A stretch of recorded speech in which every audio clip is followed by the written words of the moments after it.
जयपुर में आयोजित UMB Mrs India 2025 की खिताब मॉडल और अभिनेत्री सेहर ओम प्रकाश ने जीत लिया है। इतना ही नहीं, सेहर ओम प्रकाश की सास ने भी अलग अलग कैटेगरी में भाग लेकर एक अच्छा प्रदर्शन किया। सेहर ओम प्रकाश यह खिताब जीतकर जब अमृतसर पहुंची तो उन्होंने मीडिया के साथ यूएमबी मिसेस इंडिया बनने के सफर आईं चुनौतियों को साझा किया। ये एक मिसेस इंडिया का कंपटीशन था। इसमें ऑल्दो अलग अलग कैटेगरीज थी, miss, MS Mrs and elite Mrs. ये कंपटीशन जयपुर में हुआ था। 21st को इसका फिनाले था। हमारे बहुत सारे राउंड्स रहे, अलग अलग राउंड्स में अलग अलग चीज़ों पे हमारे को जज किया गया and then finally grand finale पे क्वेश्चन एंड आंसर राउंड हुआ एंड दैट इज़ वेयर मुझे ये टाइटल मिला ऑफ यूएमबी मिसेस इंडिया 2025। मेरे mother and mother in law को भी वहाँ पर टाइटल्स मिले। मेरे mother in law elite category में, जो कि married over the age of 43 रहते हैं, उसमें elite Mrs India 2025 first runner up रहे हैं। और जो मेरे मम्मा हैं वो एलीट मिसेस इंडिया में डायरेक्टर्स चॉइस अवार्ड बने, जो कि डायरेक्टर चूज करते हैं for excellent transformation and inspiration. लेकिन शादी के बाद महिला के लिए बहुत मुश्किल होता है ऐसे कंपटीशन में, और आप अपने साथ अपने सासू माँ को और अपने माता जी को भी लेकर गए हैं और वो जीत के भी आया, क्या कहेंगे? मुझे ऐसा लगता है कि हमने इतना ज़्यादा इसको गलत नज़रिए से देखा हुआ है कि शादी के बाद लाइफ रुक जाती है, चेंज हो जाती है। आई थिंक हर फैमिली में वो पोटेंशियल होता है कि हम बहुत प्यार दें और बहुत प्यार लें।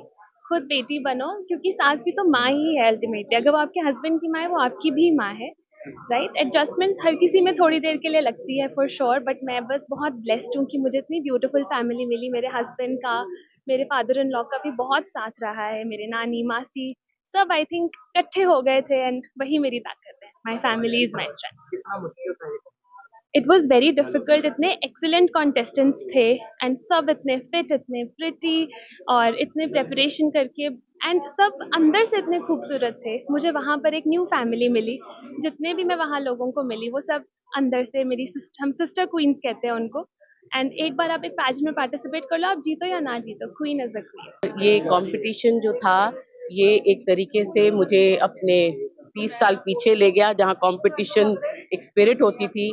आज मैं इस उम्र तक आते आते ये कंपटीशन जो था वो मेरे जहन में भी नहीं था। एक बार तो दोबारा से पढ़ाई करनी, दोबारा से अपने आप को खड़ा करना और एक स्टेज को रिप्रेजेंट करना, हमारी पंजाब को रिप्रेजेंट करना, मेरे लिए एक बहुत बड़े मान की बात थी। Thank you. आप इस कंपटीशन में थे, वहीं आपके बहू भी इस कंपटीशन में थी, एक ही घर से आप सब लोग थे, क्या महसूस क्या रहेगा? मेरी बहू है, हम दोनों एक दूसरे का, अगर हम नहीं साथ देंगे तो कौन देगा।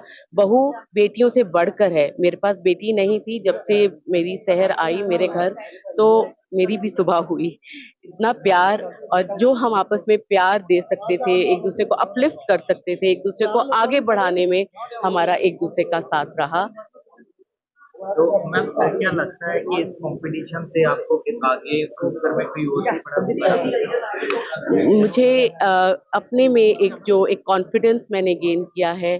फ्यूचर में क्या होगा वो तो मैं नहीं कह सकती, बट अपने में मैं बहुत कॉन्फिडेंट फील कर रही हूँ। एक नई जिंदगी दोबारा से शुरू हुई है, जिसे कहते हैं पिक्चर अभी बाकी नहीं, अभी तो शुरू हुई है मेरे दोस्त। तो मैंने यूएमबी में पार्टिसिपेट किया है, उसमें मैं डायरेक्टर्स चॉइस मिसेस इंडिया 2025 बनी हूँ, एलीट मिसेस इंडिया।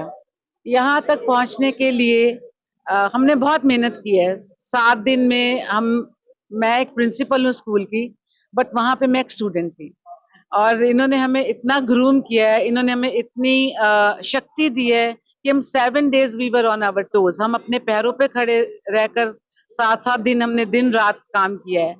उसी की मेहनत, कोई भी काम है जिंदगी में, बिना मेहनत के आपको उसका फल नहीं मिलता है। और मुझे अपनी मेहनत करके फल पाकर बहुत ही खुशी महसूस हो रही है, और उससे ज्यादा खुशी ये महसूस हो रही है कि मेरी बेटी और मेरी समदन वो मेरे साथ थी, मेरे साथ खड़ी थी, और वो भी एक विजेता रही है वहां पर। क्या रहेगा जहाँ आपकी बेटी शादी के बाद आपको इतना सम्मान किया, उन्होंने आपने इसमें कंपटीशन किया और विनर हो गया? मेरी हर बेटी को यही एक विनती है कि जो आप अपनी माँ के लिए महसूस करते हैं वो एक बार अपनी सास के लिए महसूस करके देखें। आपको कभी माँ की कमी नहीं लगेगी, क्योंकि जो सास होती है उसके अंदर एक माँ जरूर होती है। माँ भी डांटती है तो बेटी बर्दाश्त कर लेती है, अगर सास डांटती तो फिर क्यों रोना।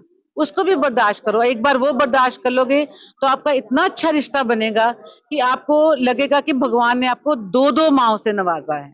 तो आप, मेरी यही हर बेटी से विनती है, मेरा मैसेज है कि जो भी बेटी शादी करके घर जाती है, अपनी माँ के साथ प्यार के साथ साथ अपनी सास के साथ भी प्यार निभाए।